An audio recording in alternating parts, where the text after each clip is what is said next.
નમસ્તે મિત્રો, મારું નામ સંજય છે અને હું ખૂટિયા જેવો મજબૂત માણસ છું. જાન્યુઆરીનો મહિનો હતો અને વાતાવરણ ખૂબ જ ઠંડુ હતું. મારી કોલેજ સવારે 8 વાગ્યાની હતી, પણ મને કોલેજમાં વહેલા પહોંચવાની ટેવ હતી. રોજ હું સવારના 7 અથવા તો 7:30 કોલેજ પહોંચી જતો. એક દિવસ હું કોલેજની લોબીમાં ચાલ્યો જતો હતો તો પાછળથી અવાજ આવ્યો, સંજય, અહીંયા આવ. મેં પાછું ફરીને જોયું તો સવિતા મેડમ હતા. હું તેની પાસે ગયો અને કહ્યું, હા બોલો મેડમ. તો તેણે કહ્યું કે મારે તારી પાસે થોડું કામ છે, મારી સાથે ચાલ. હું તેમની પાછળ ચૂપચાપ ચાલવા લાગ્યો. હું વિચારતો હતો કે સવિતા મેડમને મારી પાસે એવું તે શું કામ છે. મેડમ સ્ટાફ રૂમના બાથરૂમ તરફ ચાલતા થયા અને બાથરૂમ પાસે પહોંચીને ઊભા રહ્યા અને મને કહ્યું, સંજય, તું અંદર જા અને અંદર કોઈ છે કે નહીં તે જોઈ તપાસ કરી અને બહાર આવ, કારણ કે બાથરૂમની સ્ટોપર તૂટી ગયેલી છે. હવે મને સમજાયું કે તે મારી સાથે શું કામ કરાવવા માંગતા હતા. હું અંદર ગયો તો ત્યાં કોઈ ન હતું. મેં મેડમને કહ્યું, મેડમ, અંદર કોઈ નથી, તમે જઈ શકો છો. પછી હું ક્લાસમાં જવા માટે પાછો ફર્યો ત્યારે મેડમે મને પાછો રોક્યો. તું અહીંયા થોડીવાર માટે ઊભો રહે અને જો કોઈ આવે તો કહેજે કે અંદર મેડમ છે. પછી હું મેડમને બહાર આવવાની રાહ જોવા લાગ્યો. મેં અવાજ સાંભળ્યો. અવાજ સાંભળતા જ મારા મનમાં જોરદાર વિચારો આવવા લાગ્યા. મેં દરવાજો ખોલીને જોવાનો પ્રયત્ન કર્યો. મેડમ ઊભા થવાના હતા ત્યારે હું મારી જગ્યાએ પાછો આવીને ઊભો રહી ગયો. હવે હું સ્ટાફના બાથરૂમમાં જવાનો મોકો શોધતો હતો. એક દિવસ મારું નસીબ બદલાઈ ગયું. એક દિવસ સાહેબે મને અંદર જઈને ત્યાં કોઈ છે કે નહીં તે તપાસવાનું કહ્યું. હું અંદર ગયો તો સવિતા મેડમ અંદર જ હતા. મારી પાસે પણ બહાનું હતું કે સરે મને તપાસ કરવા માટે મોકલ્યો છે. મને આવતો જોઈને મેડમ તરત ઊભા થઈ ગયા. તે મારી પર ગુસ્સો થવા લાગ્યા. પણ મેં કહ્યું કે મેડમ, મને સાહેબે તપાસ કરવા માટે મોકલ્યો છે. પછી તેણે મને ઠપકો આપીને બહાર મોકલી દીધો. હું થોડે દૂર ગયો અને મેડમ આવે તેની રાહ જોવા લાગ્યો. તે જેવા બહાર આવ્યા તો હું માફી માંગવા લાગ્યો. એને કહેવા લાગ્યો કે મારા વિશે કોઈ નફરત ના કરતા. હવે જ્યારે પણ મેડમ મને દેખાતા ત્યારે હું તેમને સોરી કહેતો. એક દિવસ ફરી મેડમ મને બાથરૂમમાં તપાસ કરવા મોકલ્યો.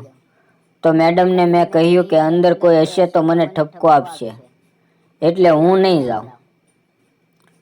તો મેડમ મને કહેવા લાગ્યા કે જો તું નહીં જા તો તે દિવસે તું શું કરતો હતો એ વાત હું બધાને કહીશ. મારી અંદર જવાની ફરજ પડી. પછી મેડમ બાથરૂમની અંદર ગયા અને હું જોવા લાગ્યો. તે જેવા બહાર નીકળ્યા તો તે મને જોઈ લીધો.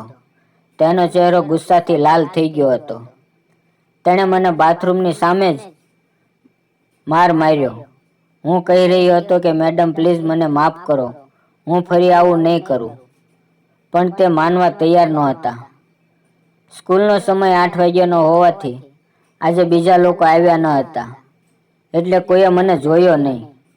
પછી મેડમ મને ઉપરના માળે આવેલા બીજા એક ક્લાસમાં લઈ ગયા અને મને ઠપકો આપવા લાગ્યા. મેં તેને ઘણી વિનંતીઓ કરી કે મને છોડી દો, પણ તે રાજી થતા ન હતા. મેં કહ્યું કે તમે જે કહેશો તે હું કરીશ, કૃપા કરીને મને છોડી દો.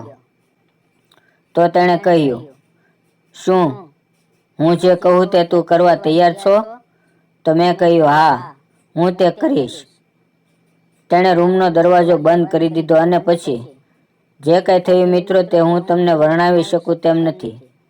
ધીમે ધીમે સજા મારી મજામાં ફરવા લાગી. મને જોઈને તે પણ કાબુ ગુમાવી રહ્યા હતા. મારા ઉપર બેસીને કૂદકા મારવા લાગ્યા અને મને વારે વારે મારી ભૂલ માટે સજા આપી રહ્યા હતા. થોડા સમય પછી મેડમનો ગુસ્સો આનંદમાં ફરી ગયો અને મને સમજાયું મેડમે ગુસ્સામાં મારી સાથે આનંદ કર્યો છે અને હવે શું કરવું તે વિચારવા લાગ્યા. તેણે મને ધમકી આપવાનું શરૂ કર્યું. જો આ વાત તું કોઈ પણ વ્યક્તિને કહીશ તો હું તને ફસાવી દઈશ. મેં મેડમને ખાતરી આપી કે હું કોઈને નહીં કહું. હવે હું તકનો લાભ લેવા માંગતો હતો અને મેં તેમને કહ્યું, તમારે પણ મારું કામ કરવું પડશે.